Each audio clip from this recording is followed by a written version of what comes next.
I exposed my cheating wife's secret at a family gathering. Don't want wine? Or is it the antibiotics for the gonorrhea from your cruise? Then, my daughter dropped a bomb I never saw coming. What happened next turned me from a trusting husband into a man who learned that, sometimes, the cruelest revenge is simply telling the truth. My name is Chaz Stone. I am 43 years old, and, until 3 months ago, I thought I had it all figured out. 20 years of marriage to Camila, a beautiful daughter named Amelia, who had just turned 16, and a business that my father started and that I turned into a multi-million-dollar operation. The Stone Automotive Group was not just our livelihood. It was our legacy, our reputation, everything we had worked for 2 generations. The first red flag should have been when Camila returned from her sister's wedding in Miami acting differently. She had always been affectionate, always greeted me with a kiss when I came home from the dealership, but suddenly she became distant, distracted, always glued to her phone. When I tried to touch her, she would pull away with some excuse about being tired or stressed about Amelia's college applications. Then there was the mysterious doctor's appointment she mentioned in passing, something about routine tests, women's health things she did not want to discuss. I did not push because, hell, I thought she deserved her privacy. What kind of husband questions his wife about every medical appointment? A smart one, apparently. The second sign was how close she had become to her sister Brenda and her husband Preston. Preston had always been a decent, quiet guy. He worked in construction management and seemed to worship the ground Brenda walked on. He had married into our family 5 years ago, and I had come to consider him a brother. We had even talked about him joining the dealership business, maybe to open a 5th branch together. But lately, family gatherings felt different. Camila would light up whenever Preston entered the room. She would find excuses to sit near him. She would laugh a little louder at his jokes, touch his arm when she spoke to him. When I mentioned it once, she rolled her eyes and accused me of being jealous and paranoid. She said I was working too much and seeing things that were not there. Maybe she was right. Maybe I was paranoid. The automotive business is ruthless, and when you are successful, everyone wants a piece of what you have built. I had been dealing with a hostile takeover attempt by a national chain for a while, fighting to keep our family business independent. The stress was getting to me, making me question everything and everyone. But then came the night that changed everything. Camila announced we were having a big family dinner at Romano's, our usual spot for celebrations. Nothing special, she said. She just wanted to get everyone together. My parents, her parents, Brenda and Preston, even my brother Jack, who rarely attended family events anymore. The whole way to the restaurant, something felt off. Camila was nervous, fidgeting with her wedding ring, checking her reflection in the mirror every few minutes. When I asked if she was okay, she snapped at me that she was fine and to focus on driving. At Romano's, she insisted on sitting across from Preston instead of next to me, as she usually did. She said she wanted to catch up with Brenda on wedding planning details. Apparently, they were helping to plan a cousin's wedding, but I noticed how her eyes constantly drifted to Preston, how she bit her lip whenever he spoke. The warning signs were all there, written in neon lights for anyone who wanted to see them. But sometimes, when you love someone, when you have built a life with that person, you choose to ignore what is right in front of your nose. You tell yourself that you are imagining things, that love conquers all, that the woman who swore to be faithful 20 years ago would never betray that promise. I was about to learn how wrong a man can be. The atmosphere at Romano's felt electric that night, like the air before a storm. Everyone was there, my parents, Camila's, Brenda, Preston, and even my brother Jacques, who had come from Chicago. The table was set for a celebration, but something felt wrong from the moment we sat down. Camila kept fidgeting with her napkin, barely touching her food.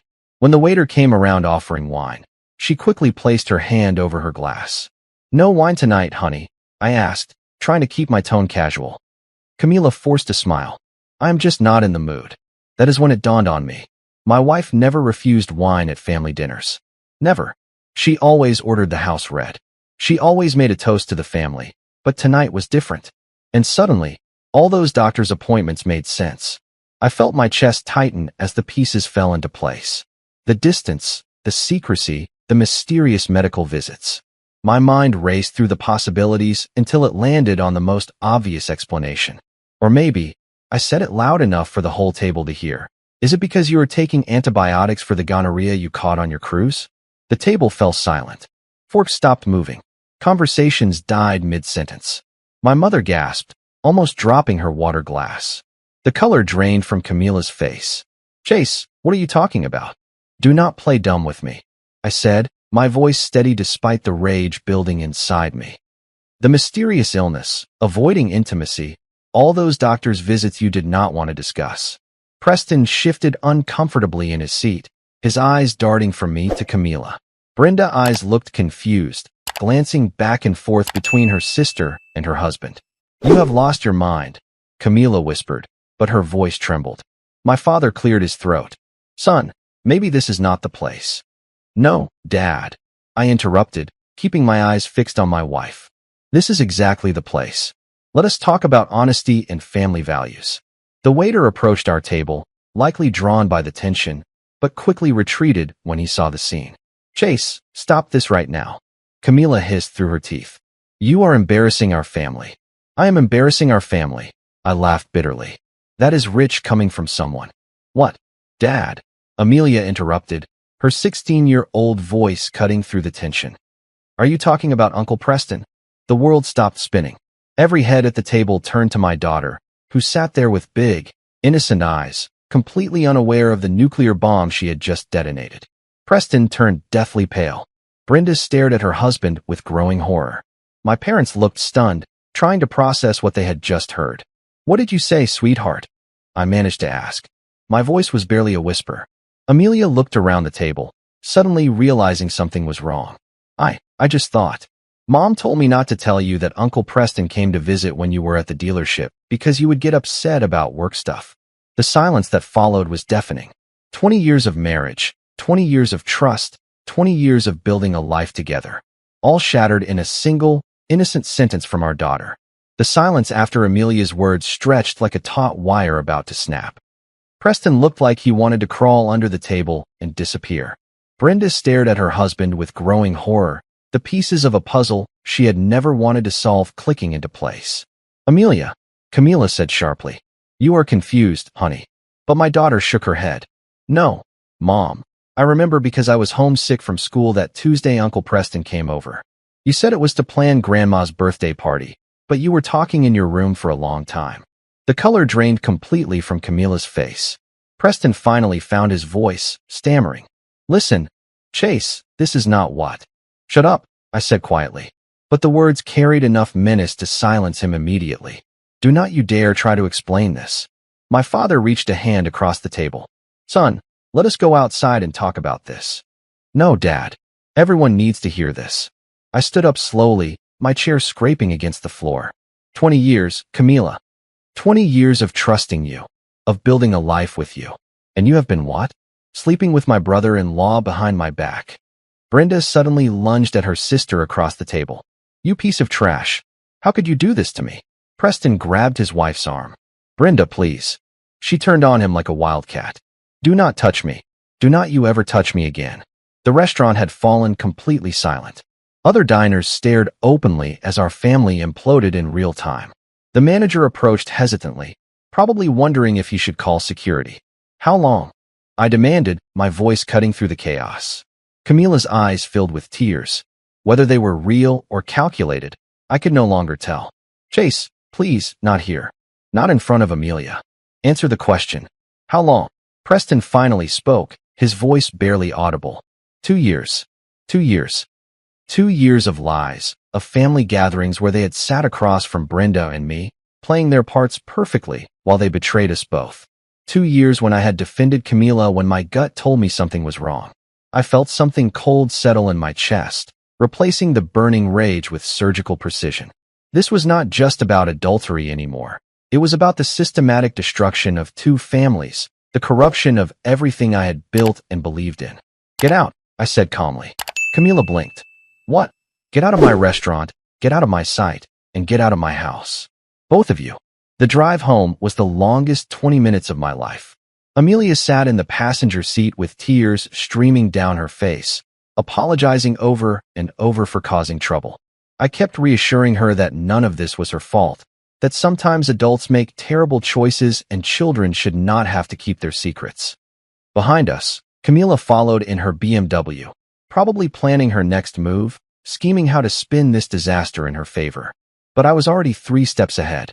My mind was working through the implications with the same strategic thinking that had turned Stone Auto Group into a regional powerhouse. 2 years meant this was not a momentary lapse. It was a calculated, deliberate betrayal. Every family barbecue, every holiday dinner, every time I had invited Preston over to talk business, they had been playing me for a fool. At home, I sent Amelia to her room and told her to pack a bag. "You are staying with your grandparents tonight," I explained. "Dad has some things to sort out with Mom." My 16-year-old daughter was no fool. She knew her parents' marriage had just exploded, and she was trying to process how her innocent comment had triggered an earthquake. "Are you and Mom going to get a divorce?" she asked quietly. The question hit me harder than I expected. "I do not know yet, sweetheart, but whatever happens, it will not change how much I love you." After I dropped Amelia off at my parents' house, I returned home to find Camila pacing the living room like a caged animal. She had changed out of her dinner dress into jeans and a sweater. "I am a normal mom costume. We need to talk," she said before I could say anything. "No," I replied simply. "You need to listen." Camila's eyes flashed. "You do not dictate the rules. I dictate everything now. This is my house, bought with money from my business and in my name. You want to stay here? You follow my rules." She recoiled as if I had slapped her. The woman who had been manipulating me for 2 years was suddenly facing a version of her husband she had never met. "First rule," I continued, sitting in my armchair with deliberate calm. "No more lies. I want names, dates, places. I want to know every single place you have been with him. Every single time you betrayed our marriage." "Chase, you are being irrational." "Irrational?" I laughed coldly. "I have not even started to be irrational yet." The next morning, I was at my desk by 6 a.m., but I was not reviewing sales reports or dealership inventory. Instead, I was studying bank statements, credit card bills, and phone records that my lawyer had urgently obtained overnight. When you own 4 successful car dealerships, you learn that information is power, and I intended to have all of it. What I discovered turned my stomach. The affair was not just an emotional betrayal, it was financial theft. Camila had been using our joint accounts to fund hotel stays, expensive dinners, and weekend getaways with Preston. She had even bought him a Rolex watch for his birthday with money from our business account, claiming it was a family gift for his help with marketing. But the real bombshell came when I called my old college roommate, who now worked as a private investigator. Within 2 hours, he confirmed something that made everything worse. This was not Camila's first affair. 3 years into our marriage, she had a 6-month relationship with her personal trainer. 5 years after that, it was with her boss at the marketing firm where she used to work. How did I not see this? I wondered, staring at photographs and hotel receipts that painted a picture of systematic deception spanning nearly 2 decades. My phone buzzed with a message from Brenda. "Can we meet? I found something in Preston's Things You Need to See." An hour later, we were sitting in a downtown coffee shop. We both looked like survivors of a natural disaster. Brenda's eyes were red from crying, but there was steel in her voice when she spoke. "I have been going through his computer," she said, sliding a USB drive across the table. "There are emails, Chase, hundreds of them going back 3 years." I plugged the drive into my laptop and felt my blood run cold. The emails were not just romantic correspondence. They were detailed plans. Plans to slowly siphon money from both of our families. Plans for Camila to pressure me into making Preston a partner in the dealership business. Plans to eventually run off together with whatever they could liquidate. "They have been playing the long game," I said quietly. Brenda nodded, her jaw tight. "But this is what really makes me sick. Look at this email from last month." I scrolled to the message she indicated and felt my hand clench into a fist. Camila had written to Preston about how boring and predictable I had become, about how she deserved better than being trapped in suburban mediocrity with a man who only cared about car sales. The woman I had loved for 20 years, the mother of my child, had been systematically dismantling our life while mocking everything I had built to provide for our family. "What do you want to do?" Brenda asked. I closed the laptop and looked at my sister-in-law, now my partner in seeking justice. "I want to destroy them both, legally, financially, and socially. They want to play games with our lives. We are going to teach them what real consequences are." By noon, I had 3 lawyers, a forensic accountant, and a public relations firm working for me. The advantage of running successful businesses is that you develop relationships with the best professionals in every field. When you need to wage a war, you call in the cavalry. My divorce lawyer was ruthless and brilliant. She had already filed documents to freeze all joint accounts, prevent Camila from accessing her safe deposit box, and establish temporary custody arrangements that heavily favored me. But the real stroke of genius was her recommendation to immediately remove Camila from all business accounts and insurance policies. She does not know it yet, the lawyer explained. But as of this morning, she has no access to credit cards, no health insurance, and no legal claim to the business assets. The prenuptial agreement you signed 20 years ago is ironclad. The forensic accountant had found something even more damaging. Using business funds for personal affairs was not just adultery. It was embezzlement. Every hotel room, every expensive dinner, every gift bought with company money could be prosecuted as theft. But I was not just playing defense. I was going on the offensive in ways that would hit them both where it hurt the most. Preston worked as a project manager for a large construction company. A single call to the CEO explaining that an employee was embezzling funds through fraudulent expense reports would end his career instantly. The construction industry was small and tight-knit. Once word got out that he could not be trusted, he would never work again. For Camila, the social destruction would be more elegant. She prided herself on being a pillar of the community, serving on charity boards and organizing fundraisers. My PR firm was already drafting a carefully worded statement about personal betrayals and financial improprieties that would ensure she was never welcomed in those circles again. My phone rang. Camila's name flashed on the screen. Chase Stone speaking. I answered coldly. Chase, please, we have to talk. Her voice was desperate now, probably because she discovered her credit cards were not working. No, we do not. Talk to my lawyer. Her name is Jennifer Walls of Walls & Associates. She will explain your new reality to you. You cannot just cut me off with nothing. I have rights. You had rights when you were my faithful wife. Now you are just someone who stole from my business and betrayed my trust. You will be lucky if I do not have you arrested. I hung up and turned back to my computer. There was still work to be done. The final piece of my strategy involved Amelia. My daughter needed to understand what had really happened, not the sugar-coated version Camila would try to feed her. She was 16, old enough to handle the truth about her mother's choices. That night, I sat down with Amelia at my parents' house and showed her the evidence, not the graphic details, but enough financial records and timelines to make it clear that this was not a momentary mistake. It was years of calculated betrayal. I am sorry you had to find out about this, I told her. But you deserve to know why our family is falling apart, and you deserve to know that it is not your fault. My daughter looked at the papers, then at me. What happens now, Dad? Now we rebuild, without the people who do not deserve to be part of our lives. 3 days into my systematic dismantling of Camila and Preston's lives, I received a call that changed everything. My private investigator's voice was grim as he delivered the news that made my blood run cold. Chase, you need to sit down for this. I have been digging deeper into Preston's background, and there is something you need to know about your daughter. My heart stopped. What about Amelia? The timeline does not add up. I have obtained the medical records legally through the proper channels. Amelia was born in March 2008, which means she was conceived in June 2007. According to your credit card records, that is when Camila took that solo trip to visit her college friend in Denver. The room started spinning. What are you saying? I am saying that Preston AES lived in Denver from 2006 to 2008. He was working construction there before he moved back here and met Brenda. The timing is too perfect to be a coincidence. I hung up and stared at the wall, trying to process what I had just learned. The daughter I had raised for 16 years, the girl I taught to drive, helped with homework, walked to school every morning, might not be biologically mine. But even as that thought hit me like a physical blow, another voice in my head rebelled. Biology does not make a father. Love does, dedication does. 16 years of late-night fevers, soccer games, and bedtime stories. That makes a father. Still, I needed to know the truth for legal reasons, if nothing else. If Preston was Amelia's biological father, it complicated everything regarding custody, inheritance, and support.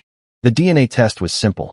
A cheek swab from Amelia during what she thought was a routine doctor's visit. Another sample from Preston obtained from a coffee cup my investigator retrieved from his workplace. The wait was torture. In the meantime, Camila had been trying to contact me constantly. Desperate voicemails about needing to explain everything and fix things for Amelia's sake.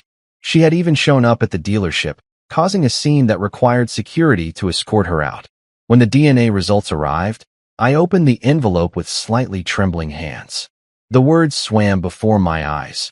Probability of paternity 99.9%. A relief so intense flooded through me that I actually laughed out loud. Amelia was mine. No matter what else Camila had done, no matter how many lies she had told, my daughter was my daughter. But that relief quickly morphed into something harder and colder. Camila had let me believe for 16 years that there was even a possibility of doubt.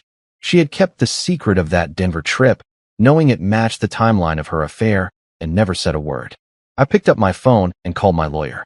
Jennifer, I need you to add something to the divorce complaint. Intentional infliction of emotional distress, and I want the DNA test included in our custody case. The nuclear option was now on the table. Camila had escalated this beyond simple adultery to something approaching psychological warfare. It was time to respond in kind. That night, I sat Amelia down for the hardest conversation of my life. She had a right to know what her mother had done, and more importantly, she had a right to hear from me that none of it changed how I felt about her. No matter what your mother does, no matter what she says or what anyone else says, you are my daughter. Period. End of story. Amelia hugged me so tight I could barely breathe. I love you, Dad. I love you too, kiddo. More than you will ever know. The next morning, news arrived that Preston Nays had been arrested. The fraudulent loan documents, combined with evidence of embezzlement from his construction company, had resulted in felony charges that could put him in prison for 5 to 10 years. Camila, meanwhile, had hired her own lawyer, a shark named Davidson who specialized in high-conflict divorces. His first move was to demand an emergency hearing regarding my alleged financial abuse and parental alienation of Amelia. The court battle was swift and decisive. My lawyer presented evidence of Camila's systematic theft from the business accounts, her fraudulent use of credit cards, and her conspiracy with Preston to commit loan fraud. The judge's expression grew increasingly stern as the evidence mounted. Mrs. Stone, the judge finally said, given the evidence of financial misconduct and the clear pattern of deceit, I am ordering supervised visitation only until these criminal matters are resolved. Camila's face went white. Supervised visitation meant she could only see Amelia in the presence of a court-appointed supervisor, and only for a few hours each week.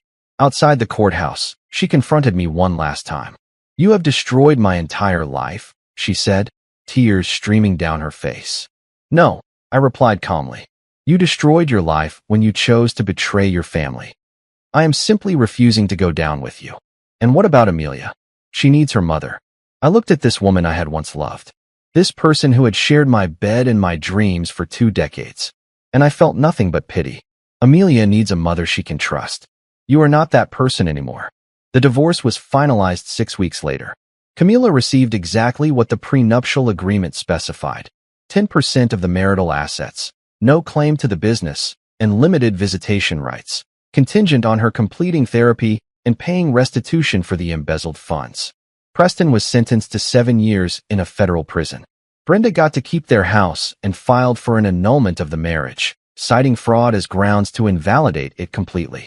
3 months after that nightmare dinner at Romano's, I was in my office looking out over the car lot, thinking about second chances and new beginnings. Amelia was thriving in therapy, getting ready to apply to colleges, and had started dating a nice boy from her advanced calculus class. The phone rang. It was my lawyer with news of a business opportunity. The chance to expand Stone Auto Group into the luxury market with a new Mercedes dealership. What do you think? She asked. I smiled, feeling something I had not experienced in months. A genuine optimism about the future. I think it is time to build something new. Some people learn from their mistakes, others are made stronger by them. The betrayal that was supposed to destroy me had instead freed me from a marriage built on lies and opened doors I had never imagined possible. Camila had wanted to trade me in for a newer model. Instead, she had given me the freedom to become the man I was always meant to be. A year after that disastrous dinner at Romano's, I was standing in the showroom of my new acquisition, Stone Laxer Motors, specializing in high-end European vehicles. The Mercedes-Benz dealership had been a dream for years, but it took losing everything I thought was important to gain the focus necessary to achieve it. Amelia was walking through the gleaming showroom, admiring the latest models while telling me about her acceptance into 3 top-tier universities. At 17, she had grown into a remarkable young woman, stronger, more independent, and surprisingly wise about human nature after witnessing her mother's betrayal firsthand. "Dad, look at this one," she exclaimed, pointing to a silver convertible. "Perfect for college, do not you think?" I laughed, remembering when buying a car required family discussions and budget meetings. "We will talk about it after you choose which college you want to go to." The past year had transformed us both in ways I had not expected. Amelia had initially struggled with anger toward her mother, but therapy had helped her understand that Camila's choices reflected personal character flaws rather than any failings as a daughter. She learned to maintain boundaries while still loving the woman who gave her life. My phone vibrated with a message from Brenda. "Coffee tomorrow. I have news about the business." Brenda and I had developed an unexpected friendship, forged in shared betrayal and mutual respect. She had used her settlement money to start a marketing consultancy that was already thriving, and we began discussing a potential partnership to promote the luxury dealership. The strange truth was that Preston and Camila's betrayal had freed both Brenda and me to become better versions of ourselves. We had stopped settling for relationships based on obligation and started building lives based on genuine choice and authentic connection. "Mr. Stone," my sales manager approached with a clipboard. "The regional representative from Mercedes wants to schedule that meeting about expanding to a second location." Success tasted different now, cleaner, more purposeful.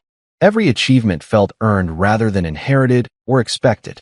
The business had grown beyond my father's modest used car lot into something that would make him truly proud. That night, Amelia and I sat in our redesigned living room, working on college essays together.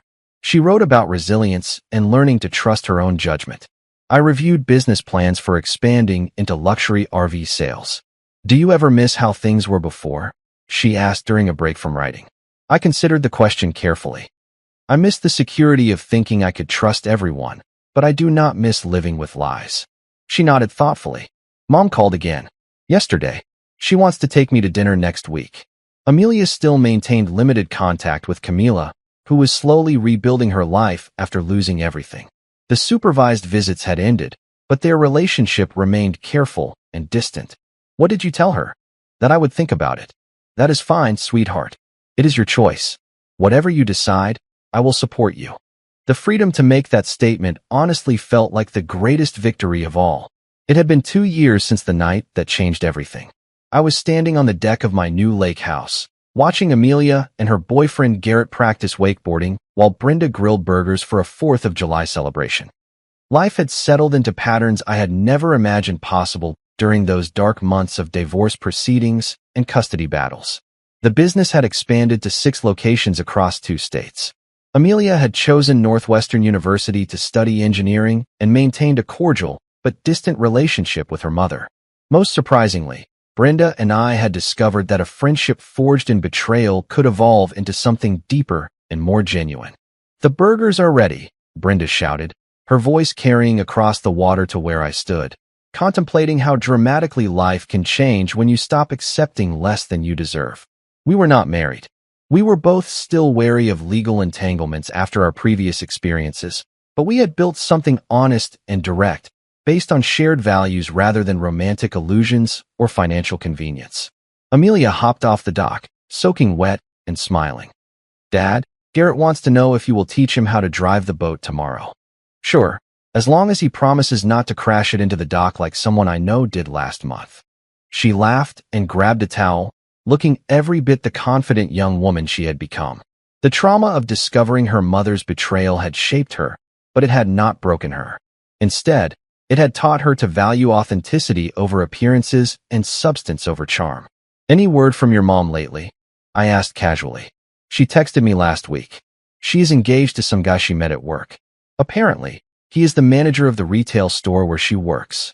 Camila had rebuilt her life on a smaller scale, a modest apartment, a retail job, a relationship with someone who matched her diminished station. The woman who once hosted charity galas was now planning a wedding that would likely cost less than her old monthly hairdressing budget. How do you feel about that? I asked. Amelia shrugged. I am glad she found someone. I hope she learned something from everything that happened. The maturity in her response reminded me that children are often more resilient than their parents give them credit for. She processed her mother's betrayal, learned from it, and moved on without harboring destructive anger or unrealistic expectations. As the sun set over the lake, casting a golden light across the water, I reflected on the journey that had brought us here. Preston was finishing his prison sentence and would be up for parole next year. Camila was building a new life with limited resources, but seemingly with a genuine commitment to change. And I was standing on my own property, surrounded by people who had chosen to be part of my life, rather than people who felt obligated to tolerate me. Dad, Amelia said, interrupting my thoughts. Brenda wants to know if you are ready to eat, or if you are just going to stand there looking philosophical all night. I laughed and walked toward the table where real relationships are built. One honest conversation, one shared meal, one genuine moment at a time. The betrayal that was supposed to destroy my family had instead taught us what family truly means. Sometimes, the worst thing that happens to you creates the space for the best thing that was waiting to occur.